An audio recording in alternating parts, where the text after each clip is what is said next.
नमस्कार विद्यार्थी मित्रांनो, तर या लेक्चर मध्ये आपल्याला कंबाईन स्टँडर्ड डिव्हिएशन वरती दुसरा प्रॉब्लेम घ्यायचा आहे। या अगोदरच्या लेक्चर मध्ये आपण कंबाईन स्टँडर्ड डिव्हिएशन वरती एक प्रॉब्लेम घेतलेला आहे, तर या लेक्चर मध्ये आपण दुसरा प्रॉब्लेम घेऊ। ओके, तर या ठिकाणी कंबाईन स्टँडर्ड डिव्हिएशनचे सूत्र दिलेले आहे, अगोदर लेक्चर मध्ये आपण घेतलेले आहात। हे लक्षात आधी प्रॉब्लेम घेऊ।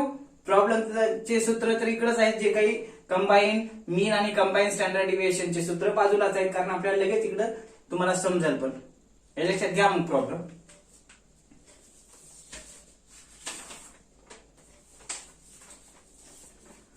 प्रॉब्लेम की तो प्रॉब्लेम नंबर दूसरा बर का, कंबाईन स्टँडर्ड डिव्हिएशन वरती कितवा प्रॉब्लेम दूसरा।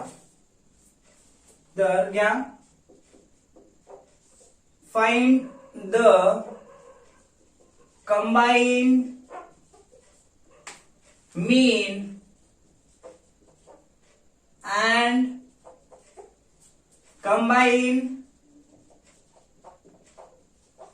standard deviation from the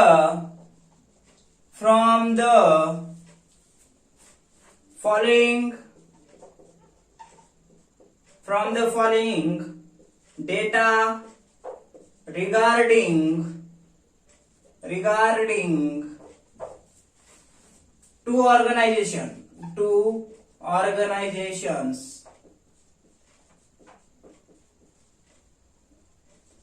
काय म्हणले प्रॉब्लेम मध्ये, find the combined mean and combined standard deviation from the following data regarding two organisations. आता प्रॉब्लेम मध्ये फक्त कंबाईन स्टँडर्ड डिव्हिएशन जरी विचारलं तरी आपल्याला कंबाईन मीन काढावंच लागणार आहे, बरोबर। कारण कंबाईन स्टँडर्ड डिव्हिएशन मध्ये जे काही D1 आणि D2 लागते, बरोबर। D1 D2 कशाच्या आधारे काढलं जाते, तर कंबाईन मीनच्या आधारे। कसं, तर A1 मायनस A म्हणजे कंबाईन मीन, त्यासोबत D2 साठी A2 मायनस कंबाईन मीन, बरोबर। म्हणून आपल्याला काय, कंबाईन स्टँडर्ड डिव्हिएशन काढण्यासाठी आपल्याला अगोदर कंबाईन मीन काढूनच घ्यावं लागणार आहे। पण प्रॉब्लेम मध्ये काय दोन्ही विचारलंय, find the combine mean and combine standard deviation from the following data regarding two organisation. दोन्ही विचारलंय, काही अडचण नाही। मग दोन्ही तर एक जरी विचारलं असतं कंबाईन स्टँडर्ड डिव्हिएशन तरी आपल्याला हे काढावं लागणार होतं, सेपरेट विचारलं तरी आपल्याला काढावंच लागणार। घ्या मग दोन्ही काढून, हे लक्षात घ्या। प्रॉब्लेम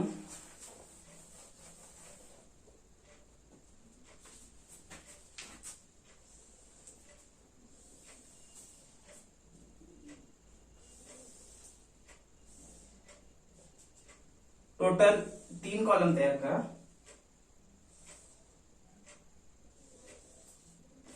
पहिल्या कॉलमला नाव द्या पर्टिक्युलर्स, पहिल्या कॉलमला नाव काय द्यावं, पर्टिक्युलर। दुसऱ्याला काय नाव द्या, तर डिस्ट्रीब्युशन फर्स्ट।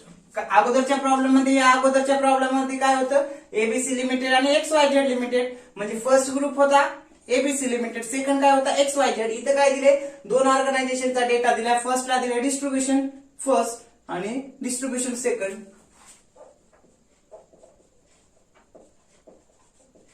तर आपण इथे समजून घ्यायचं अगोदर, डिस्ट्रीब्युशन फर्स्ट म्हणजे काय, फर्स्ट ग्रुप आहे, आणि डिस्ट्रीब्युशन सेकंड काय आहे, सेकंड ग्रुप आहे। हे लक्षात घ्या। मग त्याच्यामध्ये नंबर ऑफ आयटम्स पहिल्या डिस्ट्रीब्युशन मध्ये पहिल्या ग्रुपसाठी दिले 280, दुसऱ्यासाठी दिले 350, हे लक्षात। त्यानंतर मीन पहिल्या ग्रुपसाठी दिले 45, दुसऱ्या ग्रुपसाठी दिले 54। आता एक लक्षात ठेवा, परीक्षेला पहिले जे दिले नंबर ऑफ आयटम किंवा नंबर ऑफ वर्कर, जे काही पहिली बाब आहे ते समजायचं काय, N1 इथे लिहितो बाजूला, हे N1 म्हणजे N समजायचं बरं का। N म्हणजे काय, number of item in number of item, फक्त N म्हणजे बरं का। फर्स्ट ग्रुपचा असेल तर फर्स्ट येईल N1, सेकंड ग्रुपचा असेल तर सेकंड येईल बरं का। किंवा मग इथं लिहू का, मी इथंच लिहितो। मग हे 280 म्हणजे N1, हे N2, हे लक्षात गोल करतो त्याला समजण्यासाठी.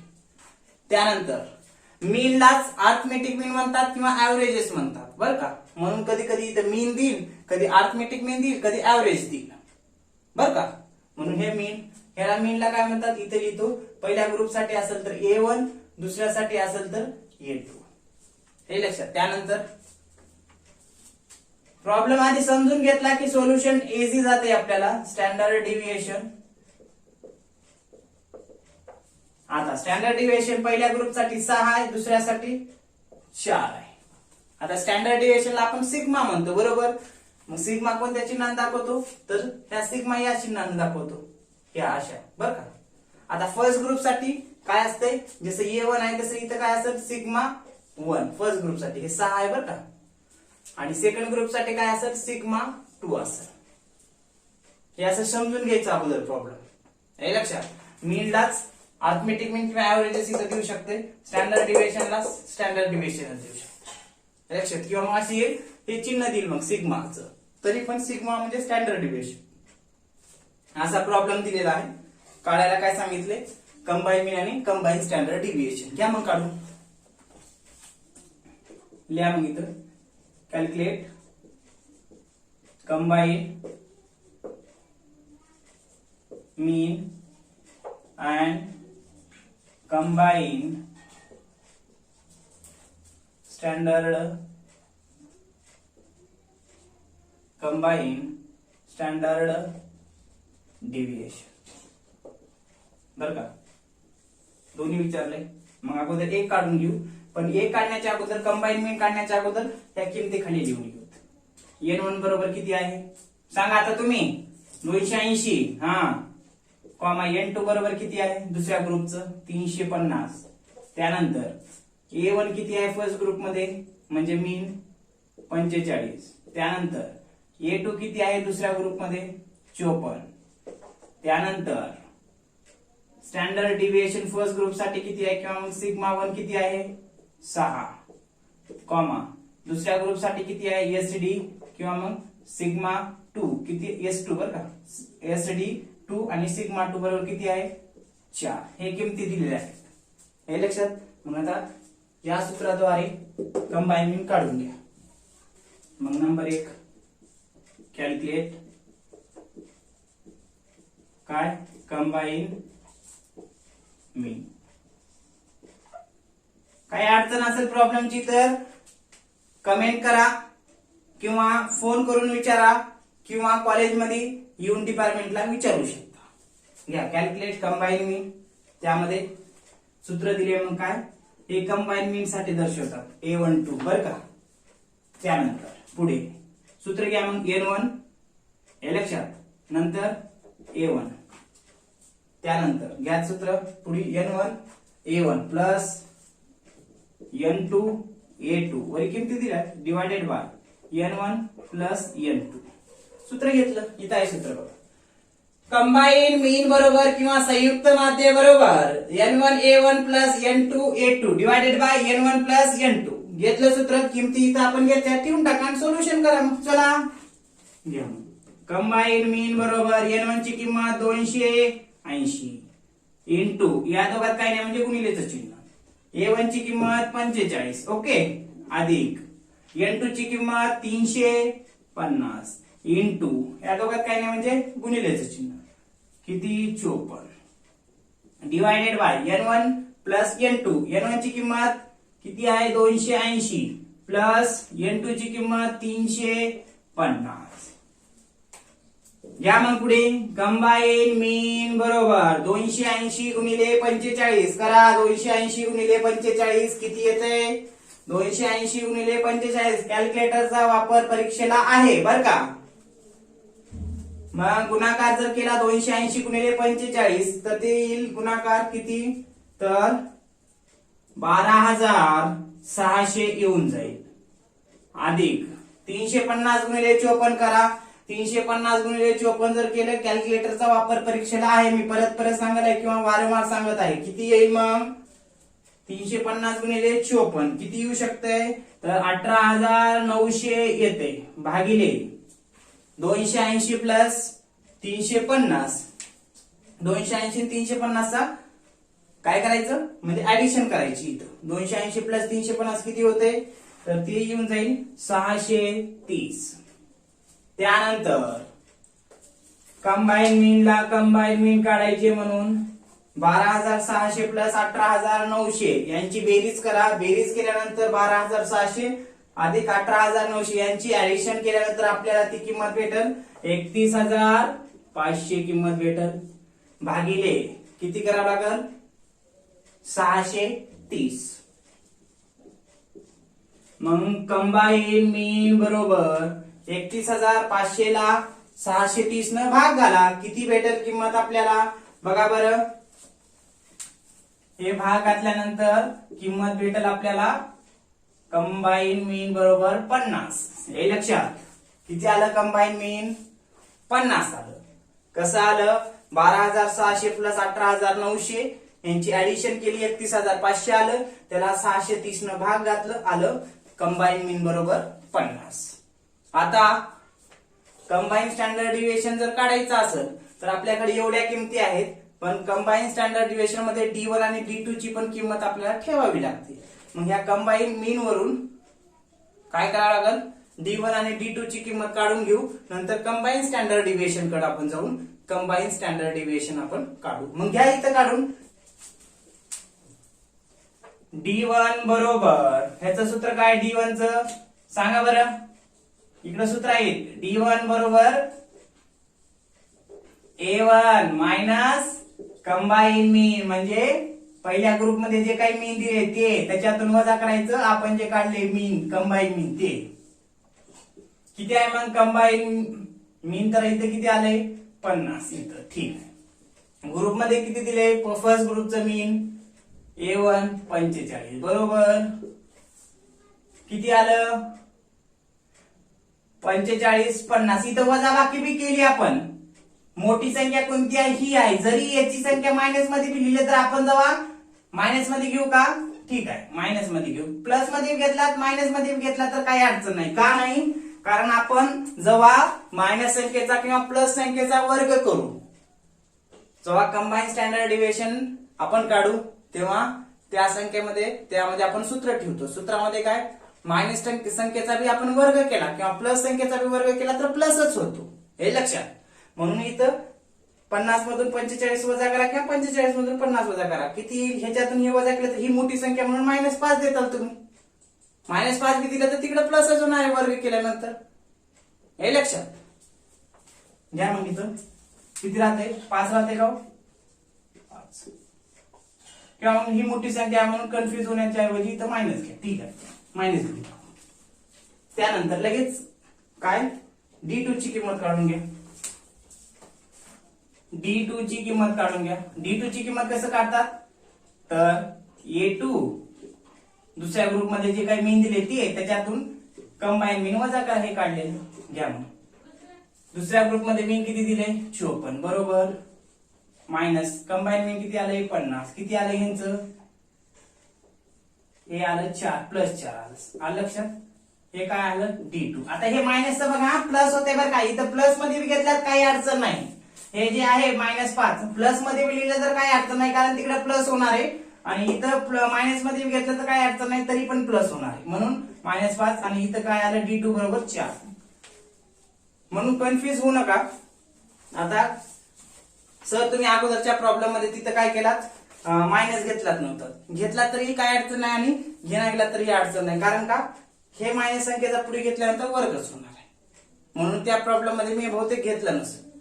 इथं -5 घेतले का कारण 50 मोठा आहे 45 पेक्षा म्हणून हे लक्षात.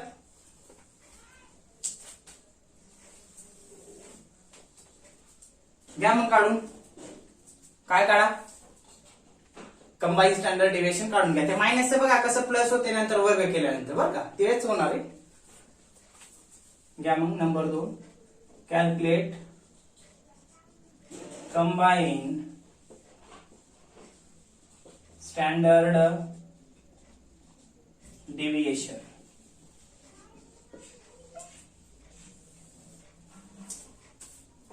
सूत्र काय दिले त्याचं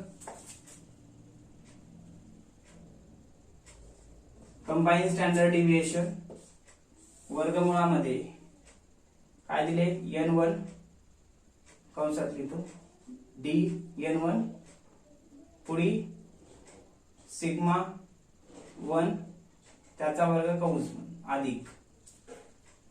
आता काही ठिकाणी काय दिले सूत्रामध्ये, अगोदर सूत्र लिहितो मग सांगतो काय पुस्तकामध्ये तुम्हाला कसं दिले ते पण सांगतो बरं का.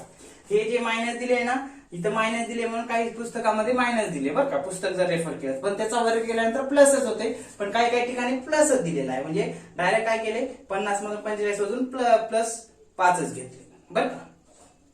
आधी सूत्र लिहून घेतो मग तुम्हाला त्याचं काय हे आहे दुसऱ्या पुस्तकात कसं दिले ते सांगतो. n1 d1 त्याचा वर्ग कंस अधिक n2 सिग्मा 2 त्याचा वर्ग कंस बंद अधिक n2 d2 त्याचा वर्ग कंस बंद भागिले n1 अधिक n2.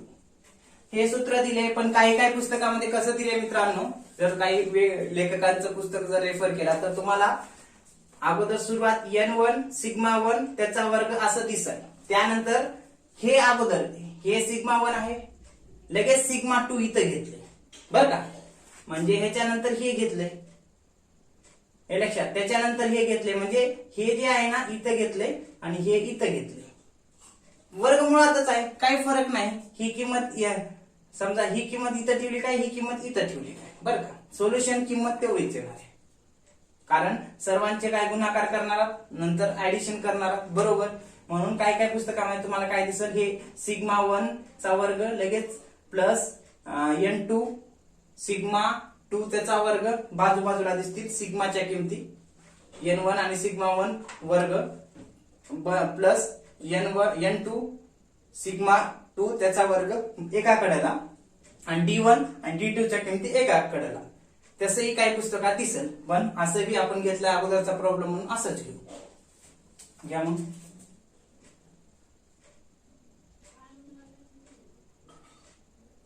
हा किमती ठेवून घ्या. मग कंबाईन स्टँडर्ड डिव्हिएशन बरोबर वर्गमुळामध्ये इन स्क्वेअर रूट n1 ची किंमत किती आहे बघा, n1 ची इथं दिले किती 280 इंटू या दोघात काही नाही म्हणजे गुणिले सिग्मा 1 किती आहे बघा, सिग्मा 1 6 आहे बरोबर.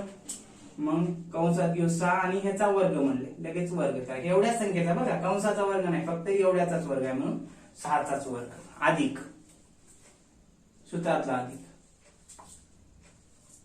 n1 आणि d1 किती आहे बघा, n1 280 ठीक आहे 280 इंटू आहे. d1 ची किंमत किती आहे बघा, d1 ची इथे नाही इथे काढली आपण, d1 ची किती आहे -5 ठीक आहे राहू दे बघा -5 कसं त्याचा वर्ग केल्यानंतर प्लस होते बघा, इथं -5 ह्याचा वर्ग अधिक, कारण मायनस किंवा प्लस संख्येचा वर्ग केला असता प्लसच होतो.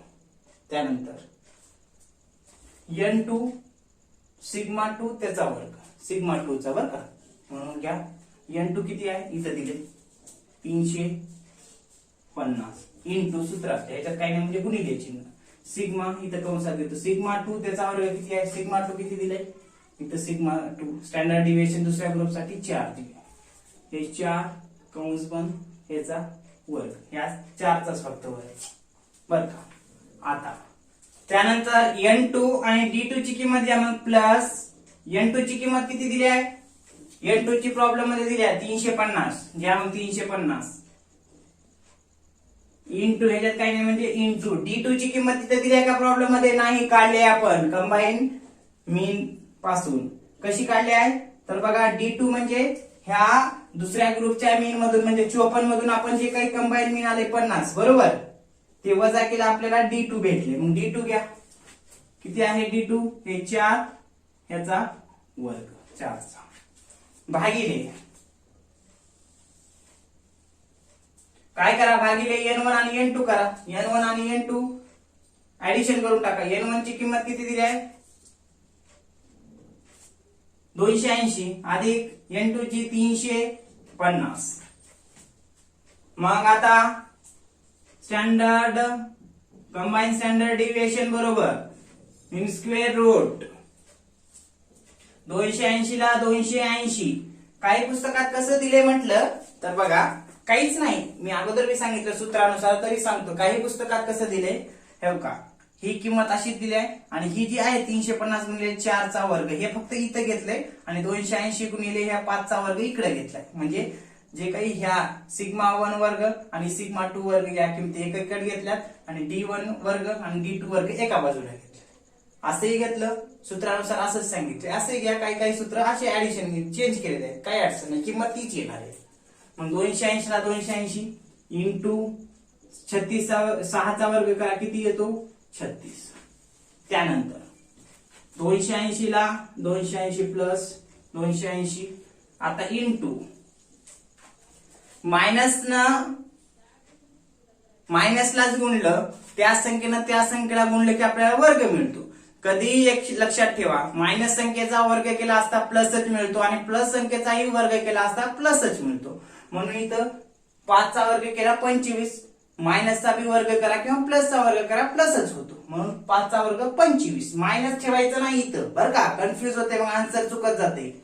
म्हणून लक्षात ठेवा, आपण ठेव का 45 50 मधून 45 वजा केले 5 बी ठेवला असतो प्लस मध्ये, तरी पण त्याचा वर्ग आपल्याला इथं किती करावा लागणार आहे 25च, प्लस 25.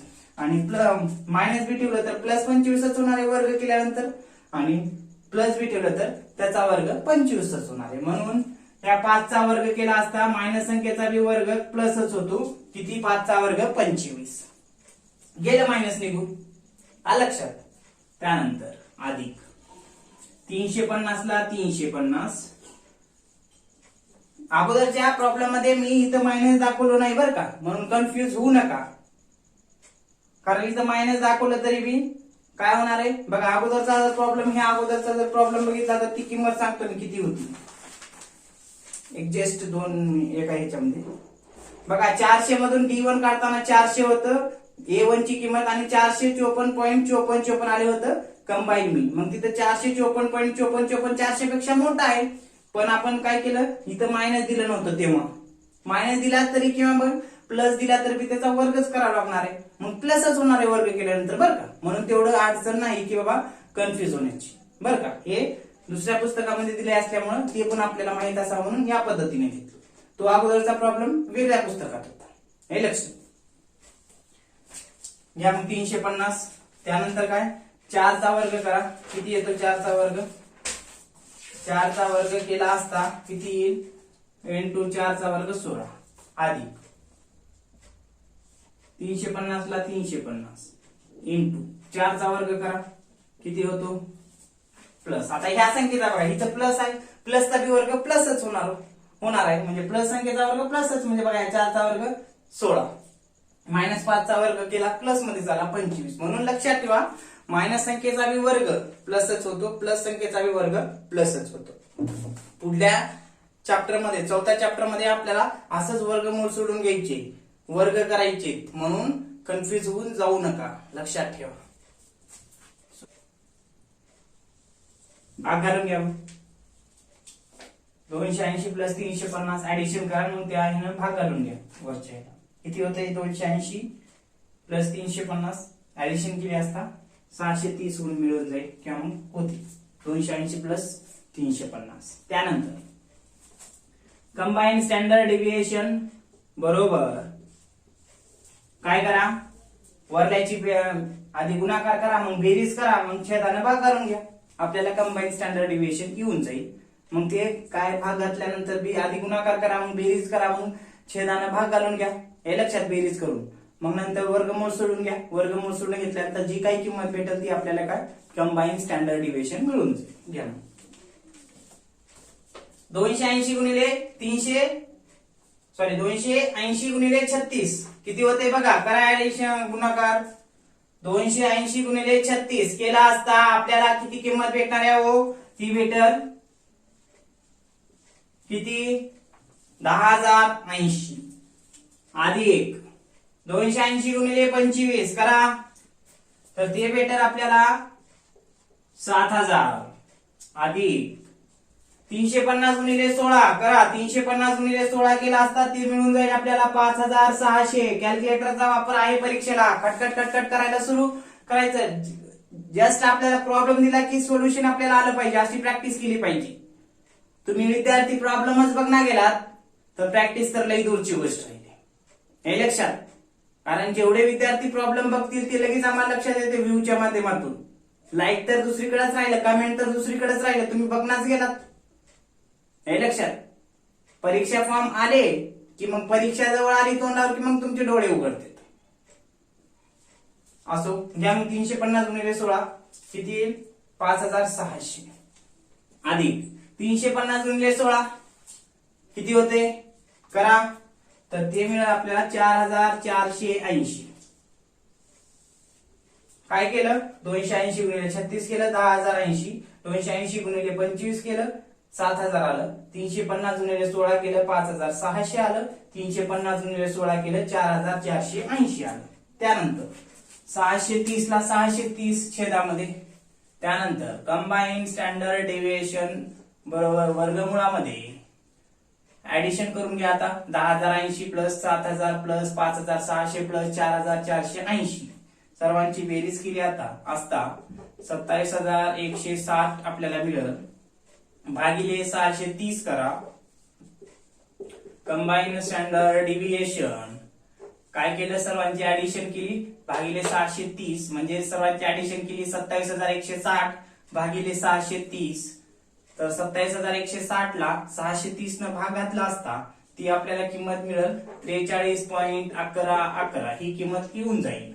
हे लक्षात, 27160 ला 630 न भागला असता किती किंमत येणार आहे आपल्याला? वर्गमुळामध्ये 43.1111. आता कॅल्क्युलेटरचा वापर करा. हे कॅल्क्युलेटर ऑन केलं बरोबर. किती आहे किंमत? 43.1111. किती आहे? 43.1111 घेतलं. वर्गमुळाचं चिन्ह आहे, प्रेस करा. मग किती आलं? 6.5659. हे तुमचं काय झालं? Combine standard deviation. हे लक्षात, किती? 6.5659. घ्या मग लिहून. 6.5659 हे तुमचं काय झालं? Combine standard deviation. काय आलं? Combine standard deviation. प्रॉब्लेम मध्ये काय विचारलं होतं? कंबाईन मीन आणि कंबाईन स्टँडर्ड डिव्हिएशन. गेल्या वेळेस 15 मार्काला असा प्रॉब्लेम आला होता बरं का. एवढाच कंबाईन स्टँडर्ड डिव्हिएशनचा. अशा एवढ्याच किमती दिल्या होत्या आणि सांगितलं होतं काय? फक्त कंबाईन स्टँडर्ड डिव्हिएशन. पण कंबाईन स्टँडर्ड डिव्हिएशन काढायचं असेल तर आपल्याला कंबाईन मीन सुद्धा काढून घ्यावं लागते, कारण D1 आणि D2 लागणार आहे इथं या सूत्रामध्ये. ते आपण कशाच्या आधारे काढणार आहात? कंबाईन मीनच्या आधारे, बरोबर. म्हणून अशा पद्धतीने काढून घ्यायचं कंबाईन मीन आणि कंबाईन स्टँडर्ड डिव्हिएशन.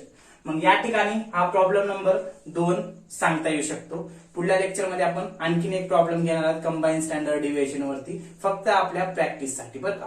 हा प्रॉब्लेम दुसऱ्या पुस्तकातला आहे. आता एक क्वेश्चन पेपर मधला प्रॉब्लेम घेऊ, जे की गेल्या वर्षी विचारलेला होता परीक्षेमध्ये. तो प्रॉब्लेम आपण सोल्युशन घेऊ, जेणेकरून आपली प्रॅक्टिस होईल. Okay, thank you.